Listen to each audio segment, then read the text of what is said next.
안녕하세요. 네, 행복하게 보내셨나요? 네. 오늘 이 신장에 대해서 좀 우리가 살펴보도록 하겠습니다. 신장. 여러분, 우리 몸의 신장이 얼마큼 중요한 줄 아세요? 얼마큼 중요한 줄 아세요? 신장이 몇 개 있나요? 2개 있죠.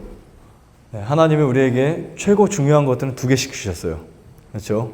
근데 이 신장은 거의 한 75% 이상 망가지면 회복이 잘 안 되기 때문에 신장은 관리를 참 잘 해줘야 될 기관입니다. 그런데 이 신장 관리를 위해서는 딱 신장만, 신장이 좋은 거, 신장에 물이 안 가는 거, 이것만 하는 게 아니겠죠. 간도 중요하고, 췌장도 중요하고, 피부도 중요하고, 이런 것들을 우리가 공통적으로 이해할 때 신장을 좀 관리할 수 있습니다. 이 신장 질환들이 여러 가지가 있어요. 근데 중요한 것은 오늘은 여러분들 신장이 좋든 안 좋든 우리가 다 같이 신장 관리할 수 있는 방법, 그리고 신장이 안 좋았을 때 해결할 수 있는 방법을 찾아가는 것을 우리가 오늘 배우도록 하겠습니다. 자, 중요한 것은 뭐냐면 이 신장은 우리 몸에 신장은 우리 몸에 어떤 일을 하는 곳이죠? 신장은 어떤 일을 하는 곳이에요? 무엇을 걸러줄까요? 네, 신장은 우리 몸의 혈액에 있는 독소를 걸러주는 거예요. 그렇죠? 예를 들면 이산화탄소는 어디서 제거됩니까? 몸속의 폐에서 제거되죠. 그렇죠? 간은 무엇을 중화시키죠? 독소나 암모니아나, 그렇죠? 단백질에서 만들어진 여러 가지 부산물들. 자, 신장은요? 요산이나, 그렇죠? 우리 몸에 요독을 중화시켜서 어떻게 보면 걸러서요. 신장은 좀 걸러가지고 보내고 다시 재흡수시키는 기관이기도 합니다.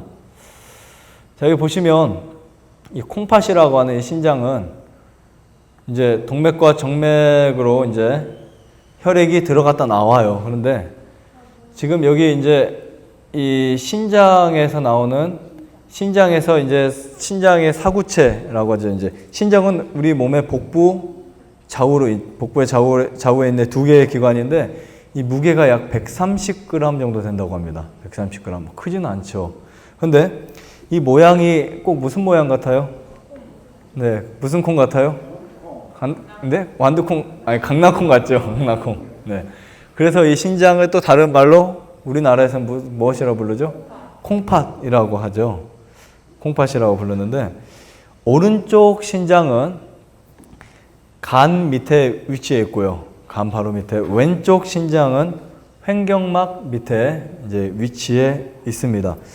주로 이제 소변을 만들어서 체내 노폐물을 배설하는 이제 기관이고요. 체세포의 내부 환경을 항상 일정하게 유지시켜주는 항상성을 갖고 있습니다. 자, 그 다음에 이 신장을 이렇게 보면은 그래도 한 덩어리지만 이것을 이제 작게 나눠보면 이런 형태, 네프론이라고 하는 양쪽, 한쪽은 110만 개, 140만 개 이런 대략이요. 네, 대략. 합치면 몇 개나 될까요? 대략. 250만 개 정도가 됩니다. 이런 사구체들이 엄청 많아요.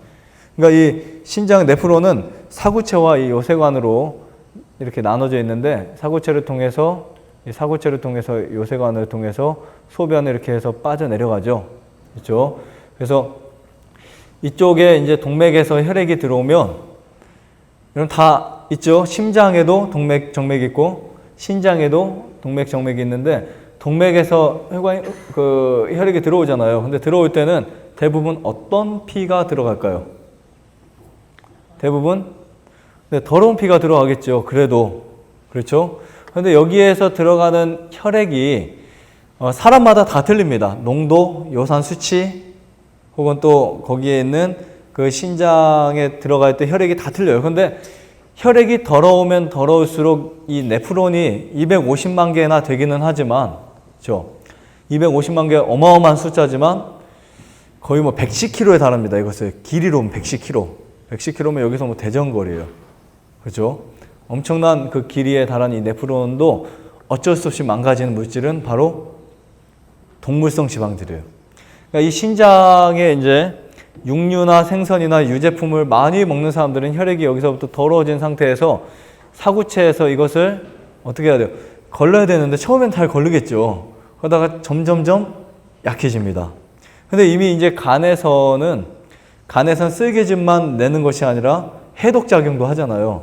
근데 간하고 신장은 연결되어 있어요, 사실은요. 이 신경이. 그래서 간이 망가지면 신장도 망가지고, 신장이 망가지면 간도 망가집니다. 왜냐면 얘네들이 이 일을 같이 분담하니까. 근데 여기서 이제 걸러가지고 이 나쁜 것들은 소변을 통해서, 신장은 주로 물을 통해서, 물을 통해서 중화시키잖아요.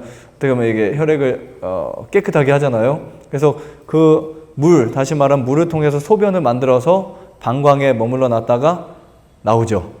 그렇죠? 근데 지금 이 부분에서 지금 여 밑으로 무엇을 보내요?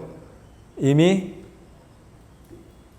정화시키고 남은 찌꺼기들을 모아서 아래로 보냅니다. 맞아요, 안 맞아요? 맞죠?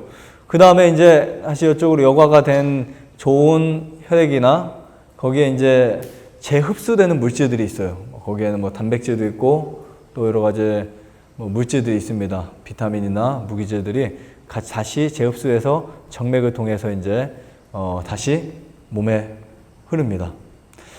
자, 그런데 지금 이제 이쪽쯤에서 나올 때쯤에는 혈액이 가장 깨끗한 상태로 나오겠죠. 여기서 걸러져서. 그렇죠? 깨끗한 상태로 이런 것이 우리 몸엔 매일 일어납니다. 하루도 안 쉬고 순간 뭐 방심할 시간이 없어요. 얘는요, 이 일을 계속해요. 몇 개나 되는 얘가요? 거의 250만 개예요.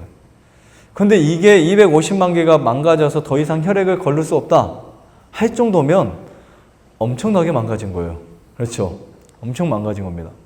요소 농도가 엄청 높아가지고, 다시 말하면 신장에서 이것을 걸르지 못하고 그냥 빠꾸 시킨다고 하나요? 빠꾸는 이쪽이 아니죠. 걸르지 못하고 그냥 보냅니다. 이쪽으로 아니고 이쪽으로 그냥 보내요. 그러면은 정상적인 신장의 기능은 이쪽으로 나올 때쯤 되면은 혈액이 깨끗해져야 되는데, 비정상적인 신장은 나올 때 혈액이 정화가 잘 안 돼 있다는 거예요. 이해하시죠? 그러니까 신장의 그 요소 수치라든지 혹은 또 그 크리아티닌 수치가 쭉 올라가죠. 올라가서 우리 몸 곳곳에 쌓이게 됩니다. 그래서 루푸스라든지 아니면 뭐 이런 류마티스 관절염도 그래 생기는 거고요. 그러니까 뭐 치킨, 맥주 뭐 이런 거 많이 먹으면 통풍의 원인이잖아요. 그게 여기서부터 생겨나는 거예요. 얘들이 걸르지 못하니까. 그러니까 대부분의 육식에 나오는 초산, 요산 뭐 이런 독들은요, 신장에서 걸르는 거예요. 근데 신장에서 그것을 하다 못하니까 다시 보내버립니다. 패스해버려요. 그러면 얘를 보내니까 다시 이게 혈액을 타고 돌잖아요. 그러다가 약한 부위에 질병이 생기는 거예요. 뼈, 뭐 아니면 뭐 폐, 그렇죠? 폐로 가서 폐도 감당이 안 돼요, 이제는. 간에서 암모니아 수치가 올라갑니다. 그러니까 이런 식으로 몸이 계속 가다 보니까 신장 하나만 망가져도 우리 몸은 다 무너지고 있다는 사실을 알게 되겠죠. 자, 그런데 중요한 것은 여러분들이 식사를 하시면 영양소가 만들어지죠. 어디서 만들어질까요? 위장에서는 음식물을 분해시키고, 그렇죠? 입에서는 이제 침을 통해서 그 탄수화물을 분해시키고, 위장에서는 이제 단백질을 분해시키면서 십이지장에서 산에서 알칼리로 바뀌고 소장으로 넘어가서 이제 영양이 만들어집니다. 또 혈액도 만들어져요. 근데 그 소장에서 만들어진 그 영양들이 혈액을 따라 돌잖아요. 적혈구니까. 적혈구를 따라 산소와 모세혈관을 통해서 적혈구가 산소와 영양소들을 가지고 운반을 하다가 여기에 가서 얘들이 영양도 빼내면 될까요? 안 될까요? 돼요? 안 돼요? 안 되죠. 그런데 신장이 망가진 사람들은 여기로 뭐가 나오냐면 단백질이 나오는 거예요. 단백질이. 그래서 소변을 보면 뭐가 생겨요? 복금이 생기는 거예요. 그래서 이 신장이 안 좋은 사람과 당뇨, 고혈압, 이것은 절대적인 삼각관계예요. 당뇨가 오래 있든지 고혈압이 오래 있든지 하면 반드시 신장을 주의하셔야 됩니다. 거의 당뇨의 증상과 신장의 증상이 같아요. 합병증이 오면 뭐 망막도 오지만 신장이 오는 경우도 굉장히 많습니다. 자, 여러분, 보통 이제 이 신부전증이라고 하죠. 이제 신장에서 가장 무서운 질환인가요? 맞나요? 가장 무서운 질환 중에 하나죠. 급성은 뭐 그냥 좀 아프긴 아프지만 지나가고, 만성은 이거 안 낫습니다. 거의요. 그렇죠. 이 신부전증은 신장의 기능이 약해져서 지속적으로 신장 기능이 감소하는 것을 말해요. 그래서 흔히 이제 우리가 보면 검사를 해보면 신장 기능이 몇 프로까지 살아있냐 뭐 이런 말을 하잖아요. 20%, 30%, 40%, 50%, 60% 하는데, 신장 기능이 70%가 망가지거나 75% 망가지면 굉장히 위험수치 올라갑니다. 75%, 80% 하다가 한쪽이 90%, 양쪽이 다 같이 망가지면 나중에는 뭐도 해야 돼요? 인공적으로 투석을 해야 돼요. 투석이 뭐죠? 거의 혈액을 걸러주는 장치잖아요. 뭐 일주일에 4번도 하고 3번도 하고 2번도 하는데, 이 투석을 하다가 이제 4번, 3번을 하던 분이 2번, 1번까지 줄어든 것도 봤습니다. 그리고 투석을 실제적으로 하다가 투석을 안 한 사람도 있어요. 네, 많지는 않지만 식사를 조절했을 때. 근데 이게 하루아침에 되지 않습니다. 신장은요, 흔히 우리 고정관념으로는 회복이 안 되는 기관, 이렇게 생각해 옵니다. 병원에서 그렇게 세뇌시키잖아요. 그렇죠. 신장 망가지면 회복이 안 된다. 하지만 된 것들을 이제 종종 봅니다. 이를테면 옛날에 지금 뭐 돌아가신 이제 박사님 중에 한 분이 정사영 박사님 혹시 들어보셨어요? 우리나라의 현미를 처음으로 이렇게 어떻게 보면은 1900년대 초반에 80년대인가 70년대가 현미를 굉장히 알린 분 중에 한 분인데, 이 정사영 박사님 의사였고, 본인이 의사였지만 이제 환자를 받을 때 주사 한 번 놓지 않는 의사, 이렇게 유명한 의사인데요. 이분의 서적은 기적을 낳는 현미와 또한 책은 내가 낫고자 하느냐. 그래서 천연치료와 현미에 대한 이런 이야기들이 나오는데, 그분이 이제 이 만성 신부전에 걸려가지고 그 크리아티닌 수치가 14.3까지 올라갔어요. 거의 응급 상태죠. 그래서 혼수 거의 쓰러질 정도로. 그래서 이제 어쩔 수 없이 병원에서 투석을 하다가 이제 점점점 줄여나가서 나중에는 회복된 사례를 이제 보여주는데, 그 정도 상황에서도 살았어요. 회복이 되고. 네, 살았는데 중요한 것은요, 의지, 그리고 식사 개선. 자기가 철저하게 식생활을 개선합니다. 병원에서는 채소도 먹지 말라고 하죠. 포타슘이 올라가면 안 좋으니까 채소나 뭐 당근 이런 것들, 그리고 과일, 현미 먹지 말라고 하는데, 현미 안 먹고 흰밥하고 육류 생선 먹으면요, 신장의 기능이 또 엄청 떨어집니다. 그러니까 인공적으로 투석을 하더라도 육식을 한 사람 투석하는 게 훨씬 힘들어요. 훨씬 더 찐해 있습니다. 자, 그 다음 신장의 기능 중 가장 중요한 역할은 여러 가지가 있지만 그 중에 가장 중요한 건 뭘까요? 여과작용이에요. 여과작용. 다시 한번 찌꺼기, 뭐 독소. 네. 이 여과작용을 통해서 몸의 노폐물을 걸러주는 역할을 하는데요. 신장을 통해 혈액이 신선한 상태로 다시 정맥에 나갈 때 깨끗하지 못하면 이 탁한 혈액이 전신을 타고 돌면서 요독의 문제를 유발시킵니다. 우리 몸이 독소로 가득 차겠죠. 이게 신부전증이에요. 근데 여러분, 신장의 10대 증상 혹시 아세요? 신장이 나빠지고 있다. 간하고도 비슷합니다. 근데 확실히 좀 알아야 되겠죠. 왜냐하면 신장병 환자들이 늘어나고 있어요. 만성 신부전 환자들이 늘어나고 있어요. 거의 14%씩 늘어나요. 1년에. 14%. 지금 우리나라만 해도요, 15만 명이 넘어섰어요. 만성 신부전증 환자들이. 그리고 10만 명당 9세 미만의 아이들, 9세 미만의 아이들이 10만 명당 3명. 아이들 다 합치면 5명 정도 돼요. 남자, 여자 합치면. 그러니까 9세 미만에도 신부전이 있다는 거예요. 굉장히 무섭죠. 9세 미만에 10만 명에 5명씩 있는 거예요. 10만 명에. 100만 명이 50만, 몇 명이죠? 100만 명이면 뭐 50명, 1000만 명이면 500명. 우리나라에 몇 명 있는 거예요? 아이들도. 9세 미만에도. 5, 25, 2500, 250명인가요? 근데 15만 명. 이거 작은 숫자 아닙니다. 그렇죠? 신장병만, 신부전증만. 근데 지금 이제 인체에 불필요한 유해 성분은 이 신장에서 소변으로 걸러서 나가야 되는데 나갈 건 나가야 되고 막아주고 막아서 재흡수돼야 되는데 그게 반대로 되고 있어요. 잘못되고 있어요. 신장이 뭐 자포자기한 상태라고 볼 수 있습니다. 근데 이제 이 신장이 안 좋아지면 이런 증상이 있어요. 피곤하다. 그렇죠? 왜냐면 혈액이 독소로 가득 찼으니까 얘들이 이제 정화가 안 되잖아요. 굉장히 피로함을 많이 느낍니다. 피로함 많이 느끼고 특히 오후 시간 되면. 근데 신기하게 우리 몸은 어떤 기관들이 안 좋으면 거의 다 대부분이 피로한 느낌은 있어요. 그렇죠? 갑상선이 안 좋아도 피로 증상, 간이 안 좋아도 피로 증상, 신장도 마찬가지예요.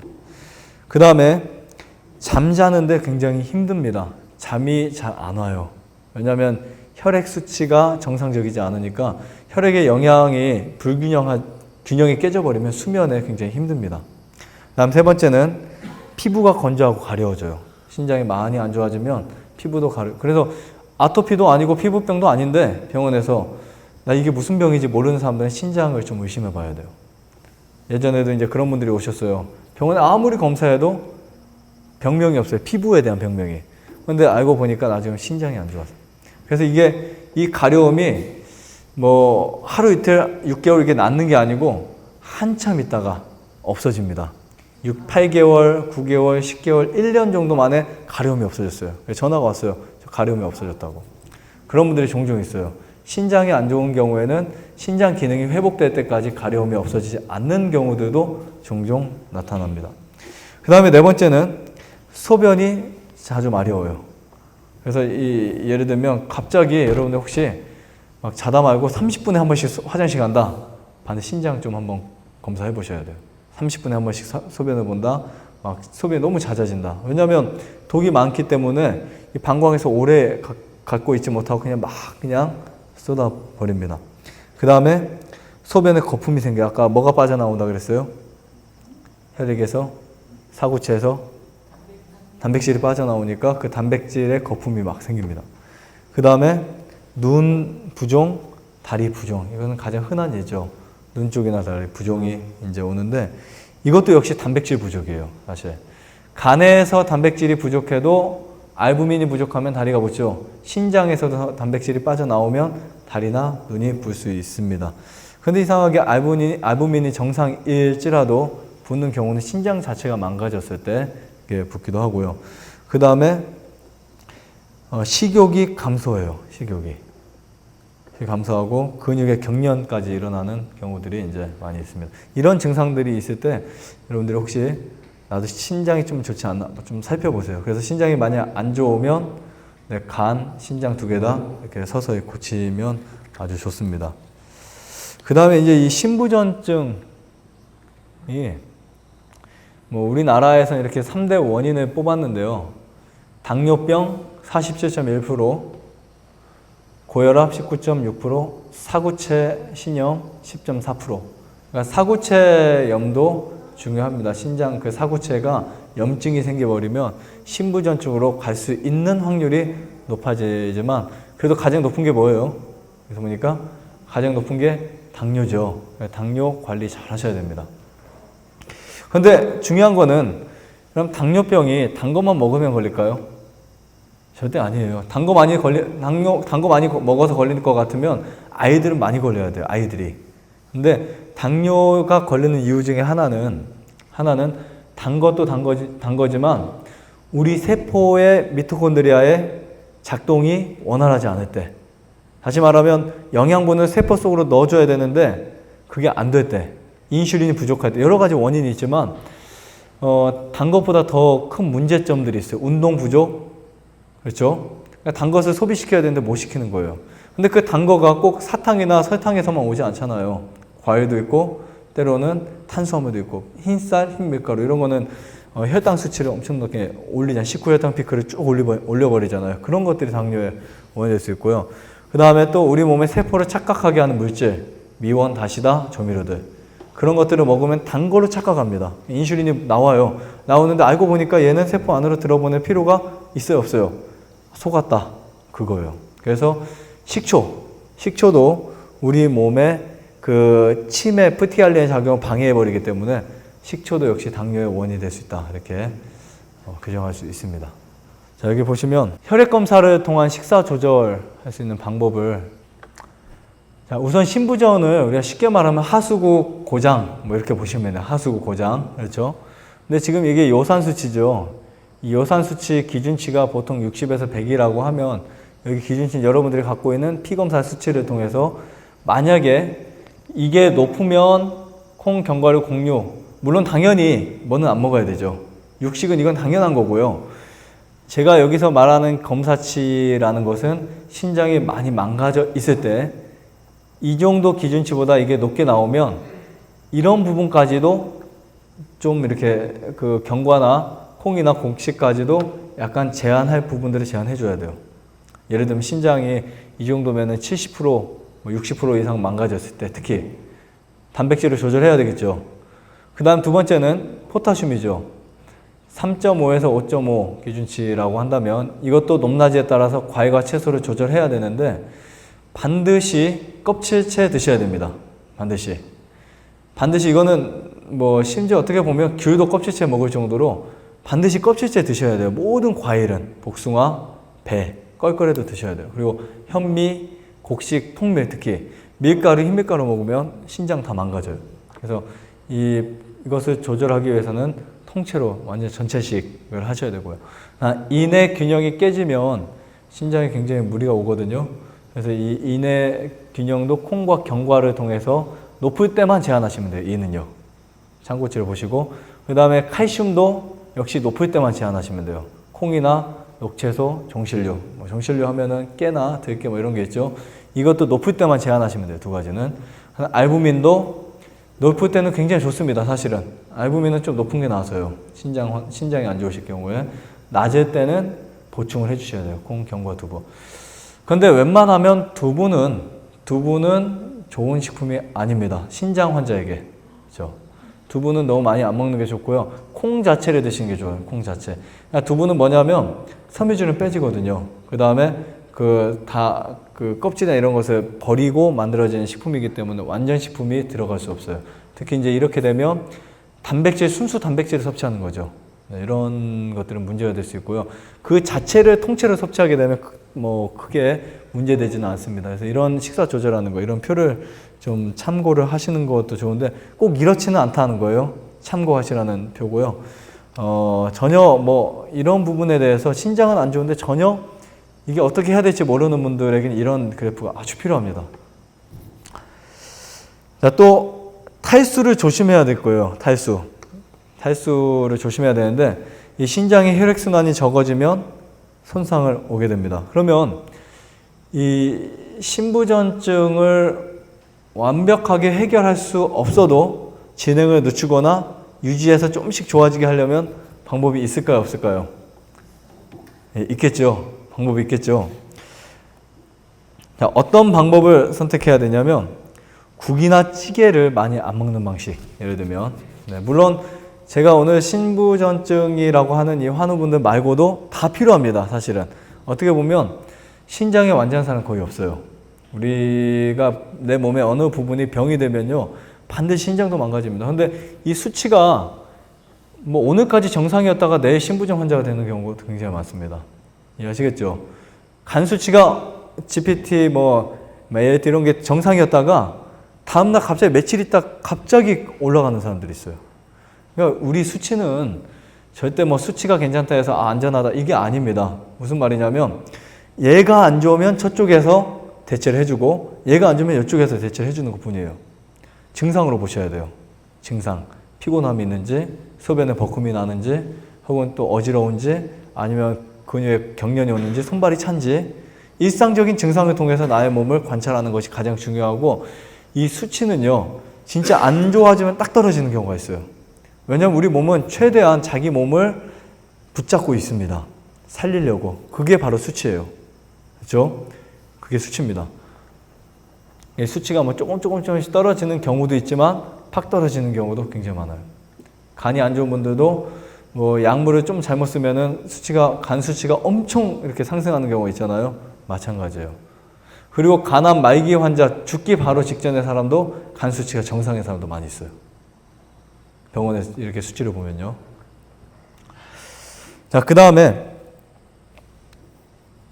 이 신장 기능이 70% 이상일 때, 정상의 70% 이상일 때, 그 다음에 70%에서 25%일 때, 막 이런 경우 병원에 가면 말해주나요, 혹시요?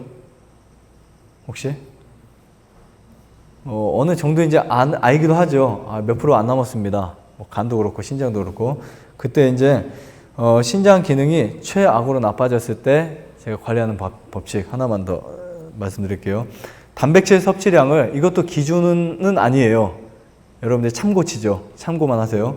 단백질 섭취량을 체중 1kg당 0.6에서 0.7로 제한하시는 게 가장 좋아요. 어떤 단백질이든지. 그러면은 계산해 볼까요? 체중이 50kg면 0.7만 계산해도 7, 5, 35, 35g 정도가 되죠. 35g. 여기에서 육식을 먹는다. 뭐 말도 안 되는 소리예요. 그렇죠? 육식은 말도 안 되는 소리입니다. 그래서 단백질 섭취량을 줄이는데 화분도 단백질이 많아요. 화분도 뭐 많이 먹는다고 무조건 좋은 건 아닙니다. 화분도 역시.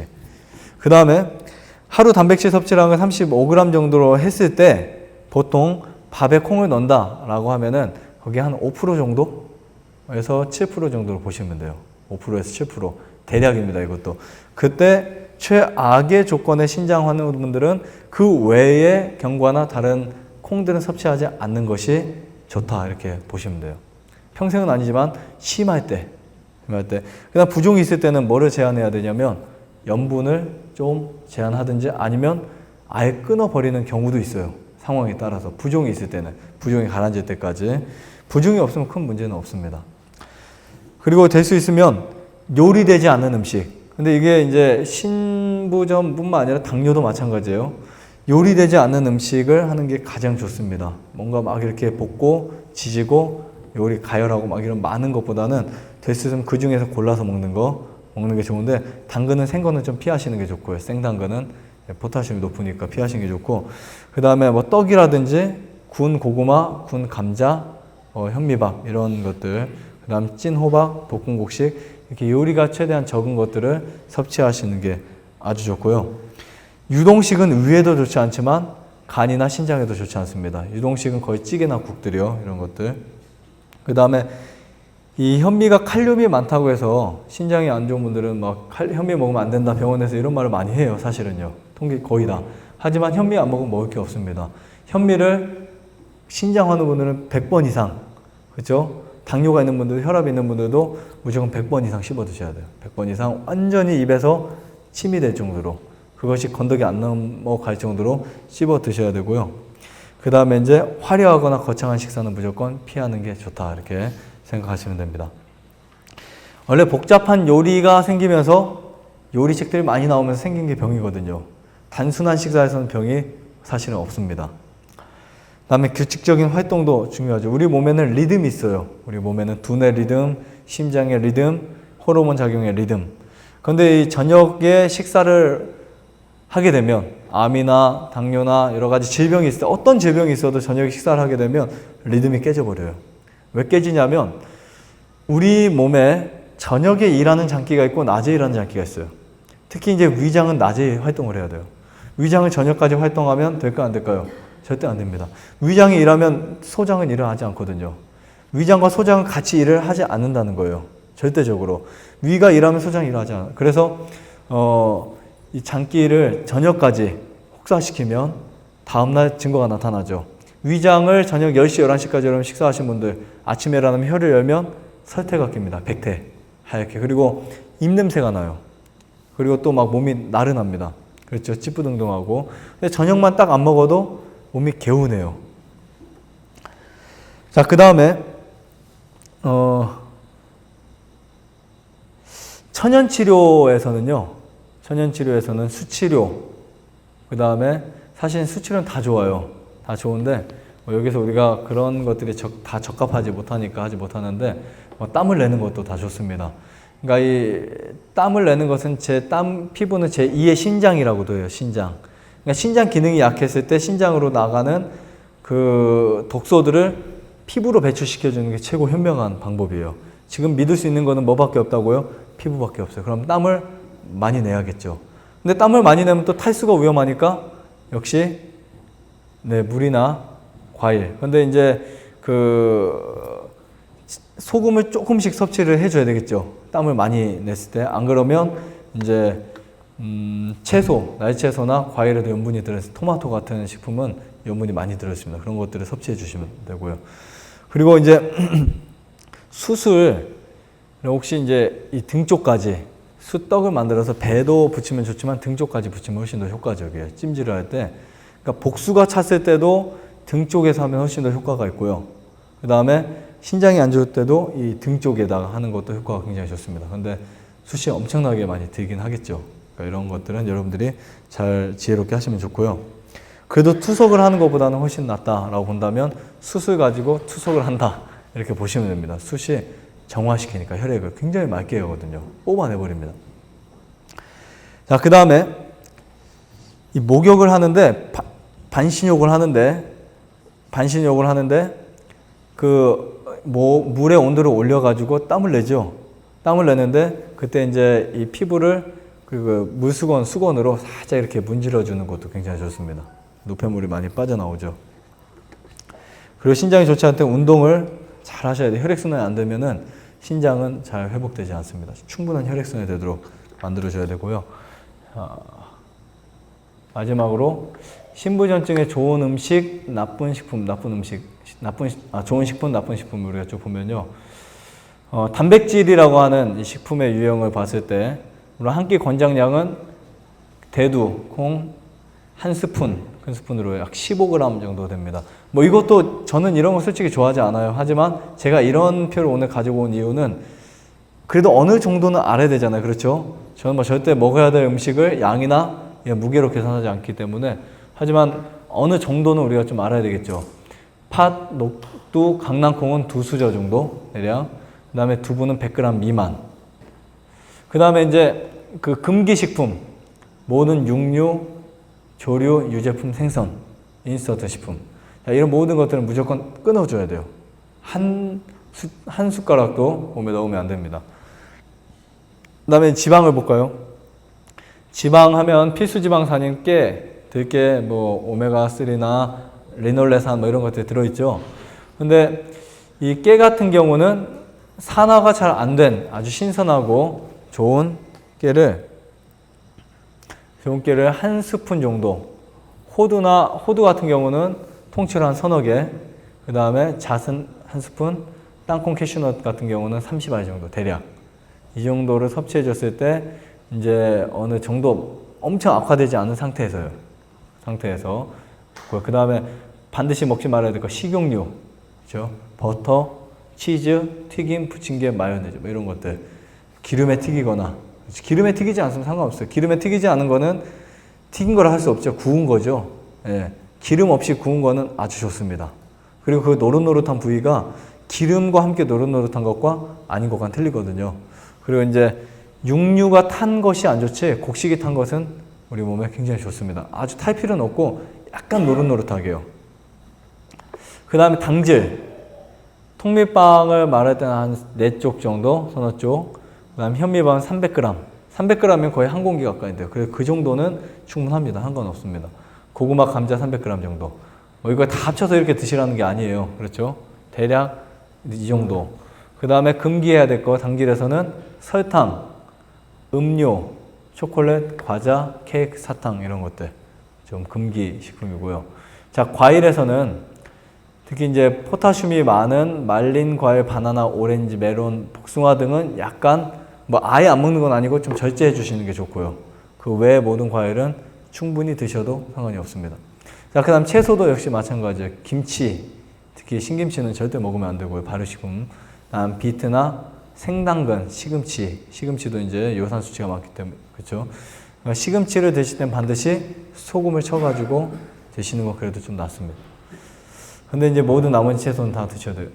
그러니까 이거는 이제 어쨌든 참고치예요. 참고치인데 자, 이런 식으로 우리 신장을 관리할 수 있는 방법 내가 만들어 나가야 됩니다. 그 다음에 신장을 또 회복시키려면 심호흡을 잘 해줘야 돼요. 심호흡, 깊은 호흡을 산에서 계속 해주셔야 되고 그 다음에 반드시 휴식이 필요합니다.